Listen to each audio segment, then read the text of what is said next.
सांझ academy, this is me संध्या और आज हम लोग आ गए हैं अपने नए सेगमेंट के साथ। So as many of my students are requesting कि हम क्लास 11th और 12th की जो टर्म 1 एग्ज़ाम है जो MCQ फॉर्मेट में होने वाला है उसके लिए हम उन्हें द मोस्ट इम्पॉर्टेंट क्वेश्चंस की ये सीरीज़ दें, जिसमें हम हर चैप्टर के जो 10 मोस्ट इम्पॉर्टेंट क्वेश्चंस हैं और जो मैक्सिमम कॉन्सेप्ट को कवर करते हैं उन्हें कवर करेंगे। ठीक है, सो आज की जो हमारी वीडियो है उसमें I will request you all कि आप सब अपने पेन पेपर लेके बैठे, क्योंकि यहाँ पे ना केवल हम MCQ कवर करने वाले हैं, साथ ही साथ हम लोग ईच एंड एवरी कॉन्सेप्ट को भी समझेंगे जो कि हमारे उस पर्टिकुलर क्वेश्चन में अप्लाई होगा। सो आई होप आपको ये मेरी न्यू सीरीज़ बहुत ही ज़्यादा पसंद आएगी। तो हमने इसे स्टार्ट किया है क्लास 12th का chapter 1 that is solid states के साथ। So without further ado, let's get started. तो स्टार्टिंग हम एक प्यारे से कोट के साथ करते हैं जो कि है अच्छी किताबें और अच्छे लोग तुरंत समझ में नहीं आते, उन्हें पढ़ना पड़ता है। तो इसी के साथ जल्दी से हमारे चैनल को कर दो सब्सक्राइब और अपने सारे फ्रेंड्स के साथ इस सेशन को शेयर कर दो। ठीक है, सो क्वेश्चन 1 हम स्टार्ट करते हैं। रूल्स बहुत ही बेसिक है, आपको हर क्वेश्चन को करने के लिए 5 सेकेंड्स मिलेंगे। 5 सेकेंड्स में आप क्वेश्चन को आंसर करने की कोशिश करना, उसके बाद मैं आपको उसका आंसर विद डिटेल सॉल्यूशन बताऊंगी। So start.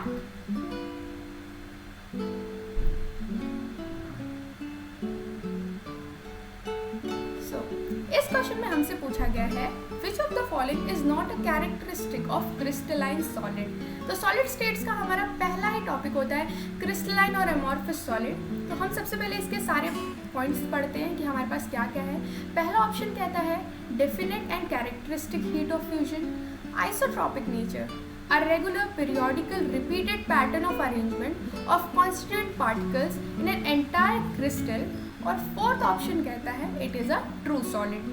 सो आपके हिसाब से क्या आंसर होगा, आप जल्दी से कमेंट सेक्शन में बताओ और हम लोग अब इसका आंसर देखते हैं। ठीक है, सो अभी यहाँ पे जो सबसे इम्पॉर्टेंट पॉइंट है वो समझना है which is not a characteristic order. ठीक है, नॉट हमेशा ही लोग भूल जाते हैं, तो अगर आपने इसको ठीक से नहीं देखा कि यहाँ नॉट लिखा है तो आपका आंसर गलत होने की पॉसिबिलिटी बहुत ज़्यादा है। ठीक है, क्रिस्टलाइन सॉलिड्स का एक डेफिनेट और कैरेक्टरिस्टिक हीट ऑफ फ्यूजन होता है, बिल्कुल करेक्ट। अब जो इसका सेकंड ऑप्शन है जो कहता है आइसोट्रॉपिक इन नेचर, तो ये बात थोड़ी तो गड़बड़ है। जैसे कि हम सबको पता है कि जो एमॉर्फस सॉलिड होते हैं उनकी प्रॉपर्टी होती है आइसोट्रॉपी। किनकी प्रॉपर्टी होती है? एमॉर्फस सॉलिड्स की प्रॉपर्टी होती है आइसोट्रॉपी, और एनाइसोट्रॉपिक इन नेचर होते हैं हमारे क्रिस्टलाइन सॉलिड। तो ये हमारा क्वेश्चन, ये हमारा जो इसका बी पॉइंट है ये क्लियरली रॉन्ग है। तो इसका करेक्ट आंसर क्या होगा? That crystalline solids are anisotropic in nature and not isotropic. So B option is correct. I hope आप सबने सही किया होगा। तो बढ़ते हैं हम अपने अगले क्वेश्चन पे। So क्वेश्चन सेकंड कहता है, हम अपना टाइमर स्टार्ट कर देते हैं। So क्वेश्चन सेकंड कहता है आयोडीन मॉलिक्यूल्स। क्वेश्चन सेकंड कहता है आयोडीन मॉलिक्यूल्स आर हेल्ड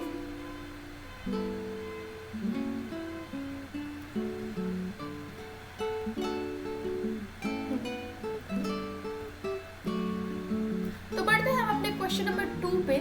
सो हमारा टाइमर स्टार्ट होता है।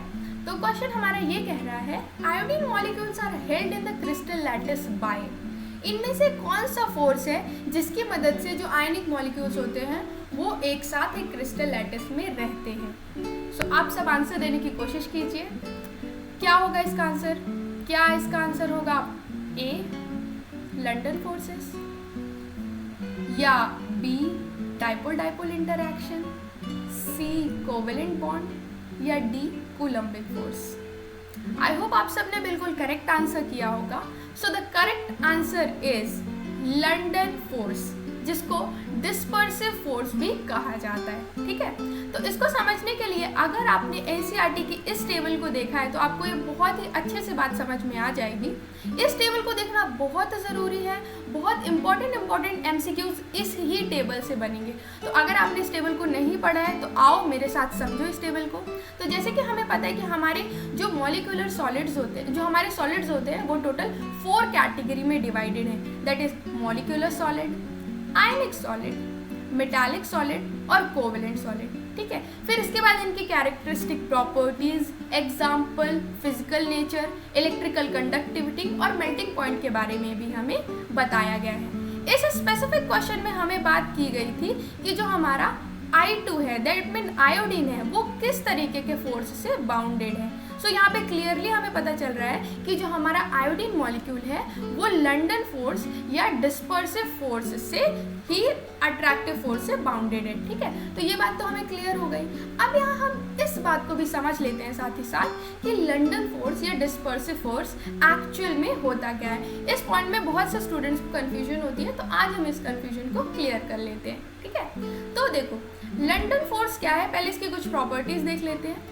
लंडन फोर्स एक तरीके का वीक फोर्स है, एक तरीके का वीक फोर्स है, या हम कह सकते हैं कि ये एक टेम्पररी फोर्स है। टेम्पररी मतलब क्या कि ऐसे फोर्सेस, ऐसे अट्रैक्टिव फोर्सेस जो किसी एक्सटर्नल बॉडी के इन्फ्लुएंस में होते हैं। ठीक है, इसको थोड़ी सिंपल लैंग्वेज में अगर हम समझाएं तो किसी अदर एटम के आने की वजह से इसमें किसी तरीके की चेंजेस होती है, पर जैसे ही हम उस अदर बॉडी को हटा लेते हैं तो वो चेंजेस न्यूट्रलाइज हो जाते हैं। इसको एक एग्जांपल से समझते हैं कि अगर हमारे पास कुछ छोटे छोटे मेटल की स्ट्रिप्स रखी हुई हैं तो वो उनको कुछ भी नहीं होगा, बट अगर हम उनके पास एक मैग्नेट को लेके आए तो आप देखोगे कि वो मेटल की स्ट्रिप्स क्या करेंगे, थोड़ा थोड़ा वाइब्रेट करेंगे और अट्रैक्ट करने की कोशिश करेंगे हमारे मैग्नेट से। तो हम क्या कह सकते हैं, बिल्कुल इसी तरीके से हमारे टेम्पररी फोर्स भी एक्ट करते हैं। तो अगर हमारे पास सपोज एक ऐसा एग्जांपल बताओ जो कि नॉन पोलर है। अब नॉन पोलर का क्या मतलब होते हैं, ऐसे एटम्स जिनमें डाईपोल नहीं होता, दैट मीन्स इनमें पॉजिटिव और नेगेटिव चार्ज में कोई डिफरेंशिएशन नहीं होता। ठीक है, जैसे कि अगर हम एग्जांपल ले लें हाइड्रोजन मॉलिक्यूल का या आयोडीन मॉलिक्यूल का, मतलब सेम एटम है और सेम एटम्स में आप पोल्स को डिफरेंशिएट नहीं कर सकते। तो अगर H2 का एग्जांपल आप ले लो तो H2 में अगर आप देखोगे तो हाइड्रोजन एटम्स क्या है, हाइड्रोजन एटम एक साथ ही रखे हुए हैं, इनमें आप डिफरेंशिएट नहीं कर सकते चार्जेस का।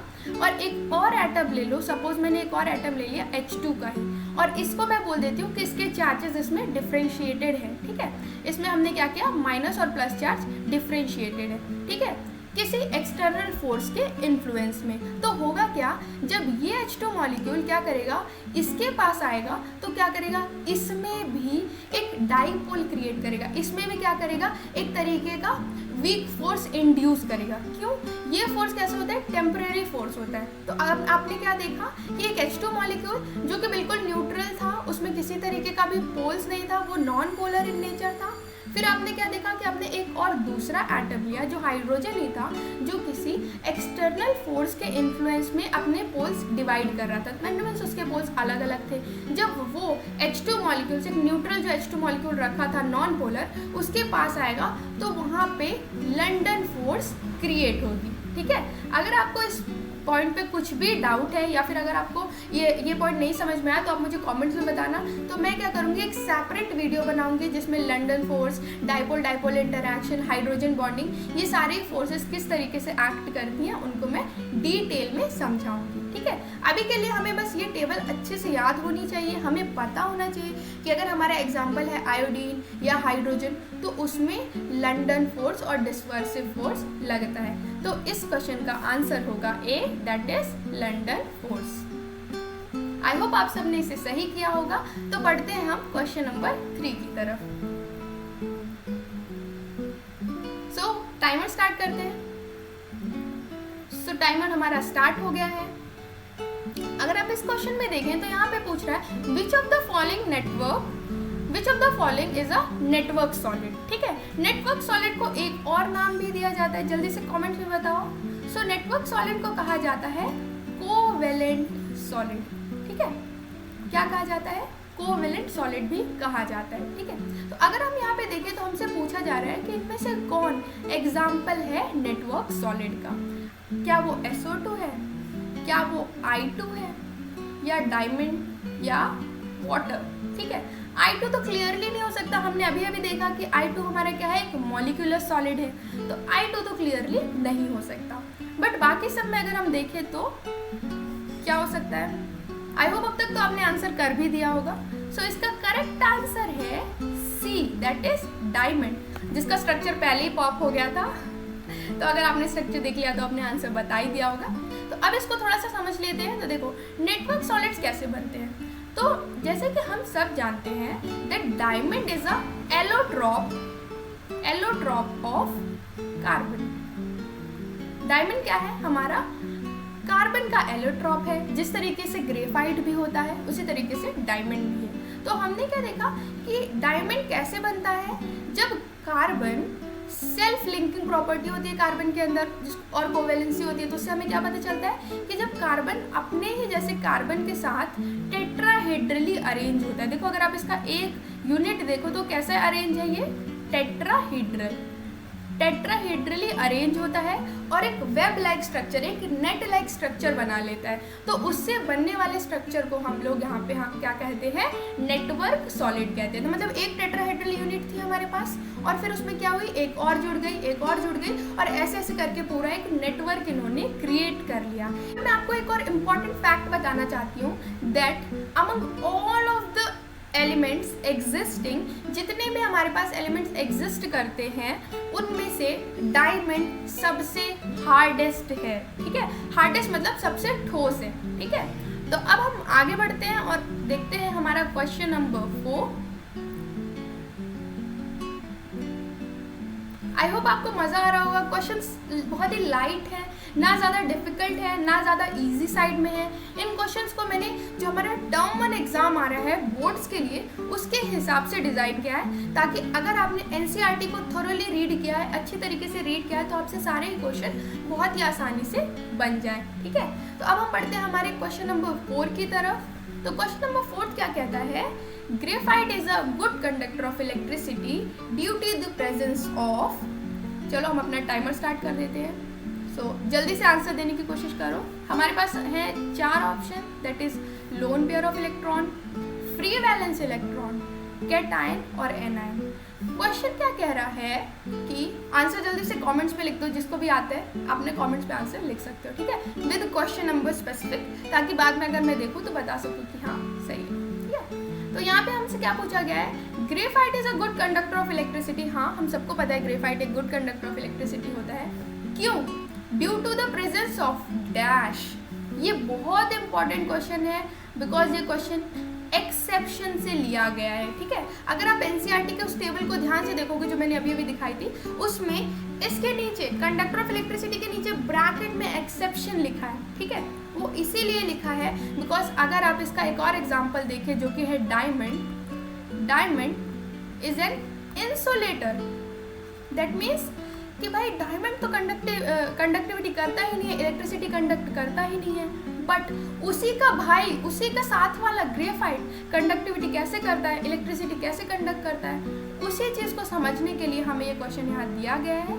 तो सबसे पहले हम समझते हैं कि कंडक्टिविटी क्यों होती है और उसके बाद हम देखेंगे कि इसका आंसर क्या है। ठीक है, तो अगर आप सबने अब तक आई होप सही आंसर दे दिया होगा और अब हम करेक्ट आंसर बताते हैं। तो इसका करेक्ट आंसर है due to the presence of free valence electron. That means वहाँ पे एक एक्स्ट्रा इलेक्ट्रॉन की प्रेजेंस की वजह से ही इलेक्ट्रिसिटी कंडक्ट होती है। ठीक है, तो अगर आपने ग्रेफाइट का स्ट्रक्चर ध्यान से देखा है एनसीईआरटी में, तो उसका स्ट्रक्चर कुछ लेयर्ड फॉर्म में इस तरीके से बना होता है। देखो कार्बन्स कुछ ऐसे अरेंज होते हैं।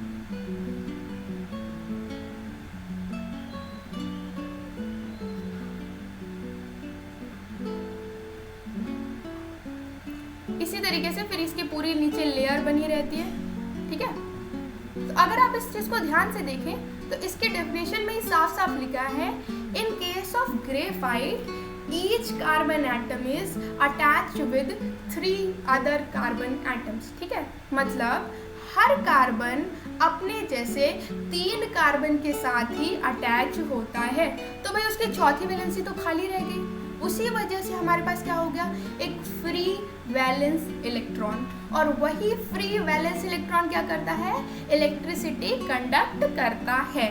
इसी के साथ साथ इसमें प्रेजेंट, ग्रेफाइट में प्रेजेंट सारे ही कार्बन sp2 हाइब्रिडाइज्ड होते हैं। ठीक है, तो अब हमें पता चल गया कि क्यों ग्रेफाइट इलेक्ट्रिसिटी कंडक्ट करता है, क्योंकि ग्रेफाइट क्या है, कार्बन का एलोट्रॉप है, कार्बन की 4 वैलेंसी होती है, बट ग्रेफाइट का स्ट्रक्चर कुछ इस तरीके से बना है कि एक कार्बन सिर्फ 3 अदर कार्बन के साथ ही बॉन्डिंग करता है, जिस वजह से एक वैलेंसी फ्री बच जाती है, and due to the presence of that extra electron electricity is conducted. और साथ ही साथ इसके स्ट्रक्चर में प्रेजेंट सारे ही carbon sp2 hybridised in nature होते हैं। ठीक है, सो आई होप ये क्वेश्चन आपको क्लियर होगा। तो अब हम आगे बढ़ते हैं with question number 5।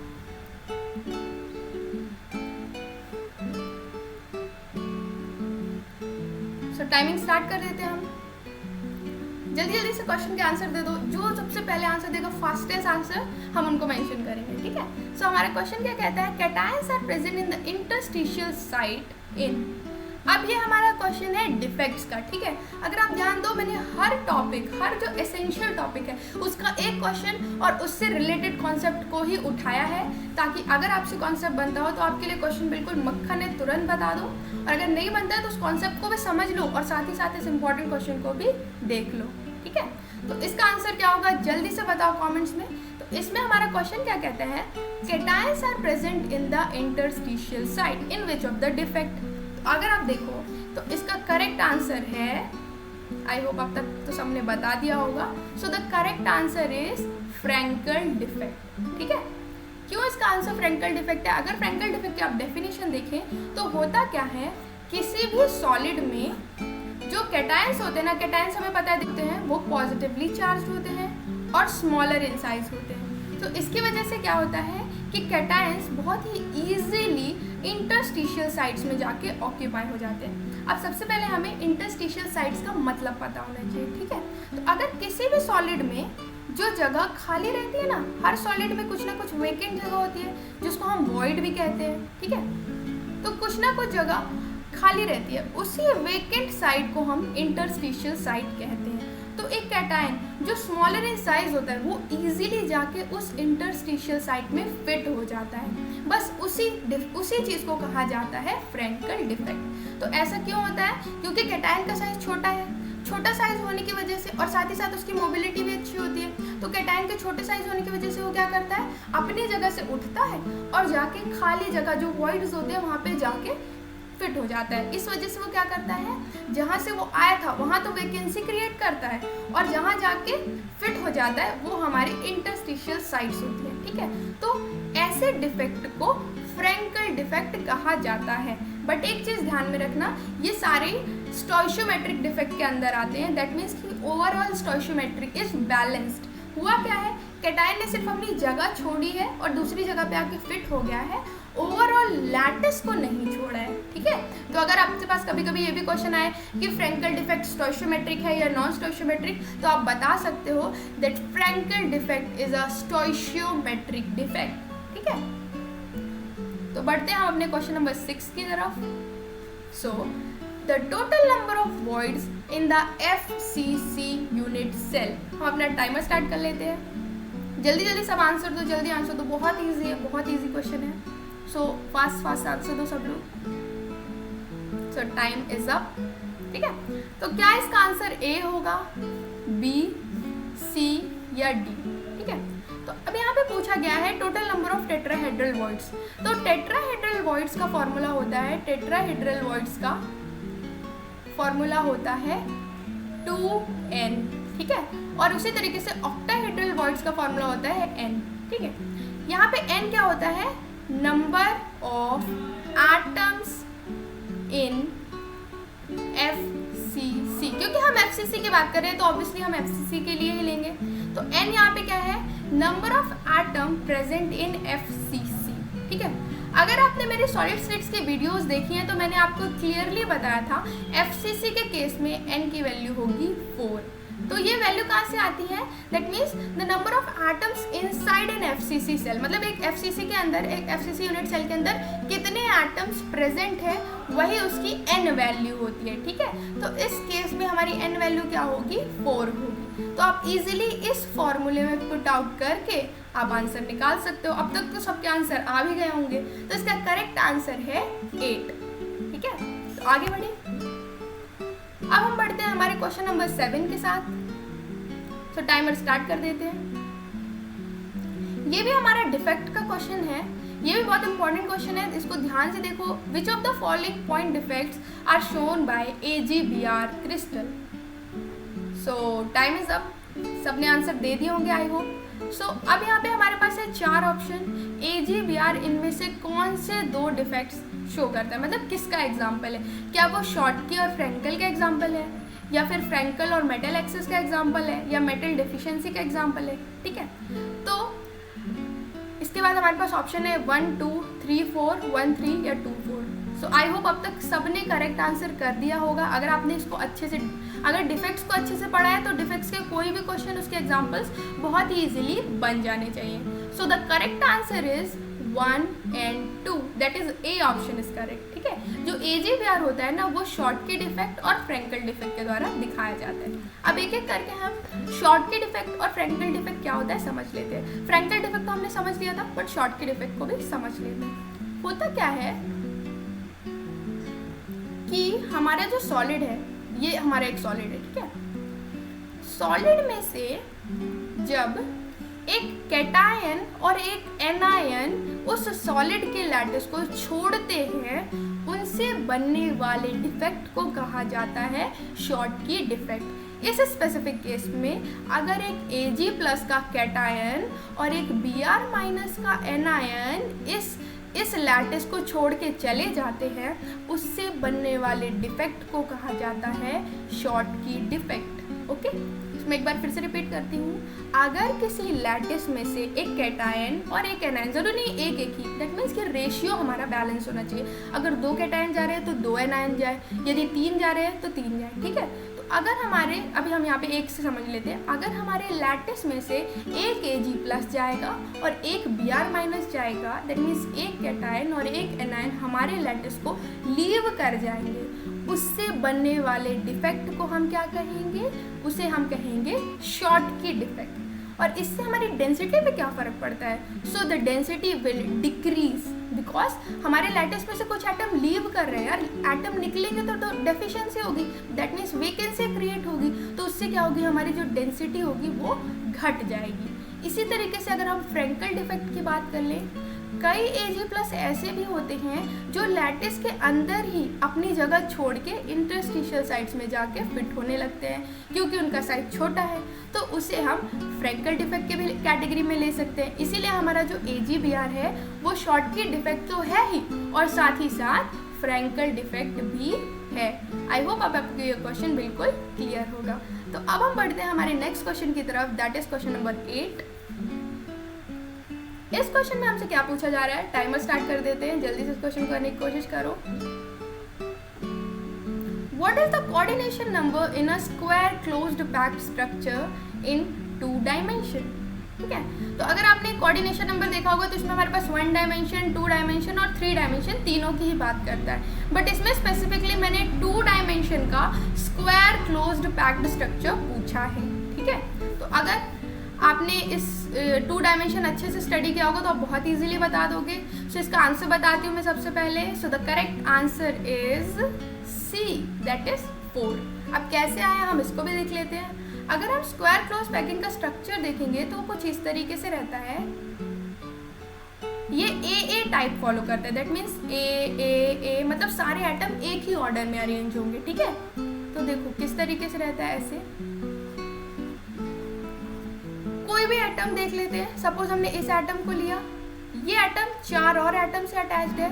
Coordination number का मतलब क्या होता है, एक एटम और कितने एटम से टच्ड है, ठीक है, इसी को कहा जाता है उसका कोऑर्डिनेशन नंबर। तो देखो ये यहाँ से इससे टच है, यहाँ से, अगर हम इसे बिल्कुल प्रॉपरली बनाए ना, अभी देखो मेरे स्फीयर प्रॉपर नहीं बने हैं, अगर प्रॉपरली बनाए तो देखिए ये यहाँ से भी टच होगा, यहाँ से भी टच होगा, यहाँ से भी टच होगा, ठीक है। तो अगर आप देखो तो ये चारों तरफ से टच है, दैट मीन्स ये वाले एटम 4 और एटम से टच है, तो इसका कोऑर्डिनेशन नंबर क्या हुआ, 4 हुआ।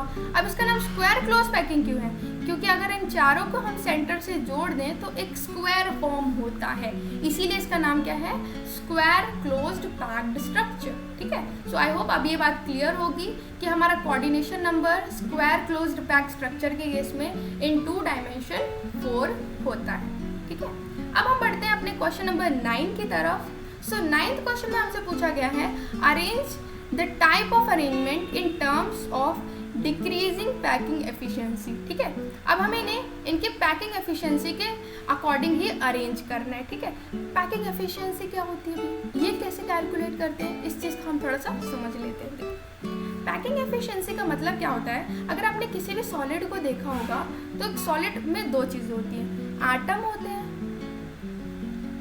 हैं और खाली जगह होती है, ठीक है। या तो एटम होते हैं या तो एम्प्टी स्पेस होती है जिसको वॉइड कहते हैं, ठीक है। तो अब हमारी एक सॉलिड के अंदर कितनी जगह एटम ऑक्यूपाई कर रहा है, उसी को कैलकुलेट करने को कहा जाता है पैकिंग एफिशिएंसी। जितनी ज़्यादा जगह एटम ऑक्यूपाई करेंगे उतनी ही उसकी पैकिंग एफिशिएंसी ज़्यादा होगी, बट जितनी जगह वॉइड ऑक्यूपाई करेंगे उतनी ही उसकी पैकिंग एफिशिएंसी खराब होगी, ठीक है। अब इन सब की वैल्यूज़ देख लेते हैं, पैकिंग एफिशिएंसी की वैल्यूज़ क्या होती हैं। In case of FCC the value of packing efficiency is 74. In case of BCC the value of packing efficiency is 68, and in case of simple cubic crystal the value of packing efficiency is 52. So अब हमें values तो पता चल गई हैं, that is FCC के लिए 74, ये हमारी क्या होती है, परसेंटेज वैल्यू होती है, ठीक है। 74%, 68% एंड 52%। तो इससे हमें क्या पता चला कि हमारे पास जो FCC की पैकिंग एफिशिएंसीज की हमें वैल्यू पता चल गई। अब यहाँ पे हमें देखना है ये वैल्यूज निकली कैसे, तो हमारे पास पैकिंग एफिशिएंसी का फॉर्मूला होता है, देखो, volume occupied by the spheres, sphere किसे कहा गया है, यहाँ पे एटम्स को कहा गया है, अपॉन में total volume of the lattice, ठीक है। टोटल वॉल्यूम में क्या आ जाएगा, एटम का भी हमारा वॉल्यूम आ जाएगा और साथ साथ में एम्प्टी स्पेस का भी वॉल्यूम आ जाएगा। तो इसमें हम ओवरऑल जो हमारा क्रिस्टल होता है ना, जो कि रेगुलरली मतलब नॉर्मल क्या होता है, एक क्यूब होता है, ठीक है। तो total volume of the cube into 100%, ठीक है। ऐसे करके हम पैकिंग एफिशिएंसी कैलकुलेट करते हैं। तो अगर हम लोगों ने FCC, BC और SCC के केस में निकाला तो हमें क्या मिली, 74%, 68% और 52%, ठीक है। अब इनके केसेस में हम इन्हें आराम से अरेंज कर सकते हैं। सबसे ज़्यादा FCC का होता है, तो देखो FCC का सबसे ज़्यादा किस केस में, इसी केस में, उसके बाद BCC का और सबसे कम होता है SCC का। तो इसका करेक्ट आंसर होगा हमारा B, ठीक है। आई होप आप सबने इसे सही किया होगा, कमेंट्स में बताओ जिससे मुझे पता चल सके। अब हम अगला क्वेश्चन देखते हैं, दैट इज 10th क्वेश्चन और अवर लास्ट क्वेश्चन। इसमें जो भी इंपॉर्टेंट टॉपिक्स थे ना मैंने सारे ही कवर किए। सबसे ज़्यादा इंपॉर्टेंट क्वेश्चन अपना पैकिंग एफिशिएंसी से, इसके अलावा जो हमारी टेबल होती है जिसमें मॉलिक्यूलर सॉलिड, आयनिक सॉलिड और कोवेलेंट नेटवर्क सॉलिड, इन सब से क्वेश्चन आते हैं, वो टेबल बहुत इंपॉर्टेंट है, उसको ज़रूर से पढ़ लेना। और इसके साथ साथ ही हमारे डिफेक्ट्स बहुत इंपॉर्टेंट है, डिफेक्ट, क्रिस्टलाइन एमोरफस, वो टेबल और फिर हमारी पैकिंग एफिशिएंसी, ठीक है। तो इस स्पेसिफिक क्वेश्चन में क्या कहा गया है, what are the percentage of free space in FCC and simple cubic lattice, ठीक है। तो अभी मैंने आपको क्या बताया था कि हमारा एक सॉलिड है, ठीक है। सॉलिड में जो एटम स्पेस ऑक्यूपाई करती है वो बनती है हमारी पैकिंग एफिशिएंसी, और जो एम्प्टी स्पेस होती है उसी को फ्री स्पेस यहाँ पे कहा गया है, ठीक है। अब फ्री स्पेस आप कैसे कैलकुलेट करोगे, ठीक है। फ्री स्पेस का पैकिंग एफिशिएंसी से ही पूरा लेना देना है। तो देखो कैसे सॉल्व होगा। जैसे कि हमें पता है जो टोटल स्पेस है, टोटल स्पेस वो हमारी पैकिंग एफिशिएंसी, दैट मीन्स वो स्पेस जो एटम्स ने ऑक्यूपाई की है और साथ ही फ्री स्पेस से मिलके बना है, ठीक है। फ्री स्पेस जिसको वॉइड कहते हैं हम लोग। अब हमें यदि फ्री स्पेस निकालना है तो हम टोटल स्पेस में से पैकिंग एफिशिएंसी को माइनस कर देंगे। अब टोटल स्पेस अगर हमारी 100% है और packing efficiency in case of FCC 74% है, तो अब आप माइनस कर लो। आपने 100 में से क्या किया, 74 को माइनस कर लिया और आपको मिल गई 26%, ठीक है। ये आपका हो गया FCC के लिए, ठीक है। इसी तरीके से सिंपल क्यूबिक के लिए आपको निकालना है। तो सिंपल क्यूबिक की हमने अभी जस्ट देखी थी, कितनी होती है हमारी सिंपल क्यूबिक की होती है 52। तो अब हमारी 52 होती है पैकिंग एफिशिएंसी, तो 100 माइनस 52 आप करोगे तो आपको मिल जाएगा 48%। तो अब इनमें से हमारा करेक्ट कौन सा है आप मैच कर लो। So the correct one is C, that is 26% and 48%, ठीक है। बी नहीं होगा, देखो बी में उलझाया इसने, 48 पहले लिखा और 26 बाद में लिखा है। तो ध्यान रखना FCC का पहले बताना है और SCC का बाद में बताना है। So these are the 10 questions और मैंने सारे ही इंपॉर्टेंट टॉपिक्स उसमें कवर कर लिए हैं, कॉन्सेप्ट भी एक्सप्लेन किए हैं और कौन कौन से टॉपिक्स आपको पढ़ने हैं उनको भी मेंशन किया है, ठीक है। आई होप ये वीडियो आपके लिए काफ़ी हेल्पफुल रही होगी। So that's it for this video guys. अगर आपको ये मेरा सेशन अच्छा लगा है तो हम इस सीरीज़ को कंटिन्यू करेंगे और साथ ही साथ क्लास 11th के वीडियोस भी लेके आएंगे। तो इसको बहुत सारा प्यार दो और अपने सारे फ्रेंड्स के साथ शेयर करो जो बोर्ड्स की प्रिपरेशन कर रहे हैं, जिनको अभी ये टर्म 1 का जो नया कॉन्सेप्ट है अच्छे से समझ में नहीं आया है। साथ ही नीचे आप कॉमेंट करो ताकि मैं इसका जो डिटेल टर्म 1 की स्ट्रैटेजी और कैसे प्रिपेयर करें MCQs को, उसकी भी वीडियो लेके आऊँ। So that's it for this video guys, thank you. अगर आपको मेरी वीडियोज़ हेल्पफुल लगती हैं तो आप मेरे चैनल को सब्सक्राइब कर सकते हो। Thank you.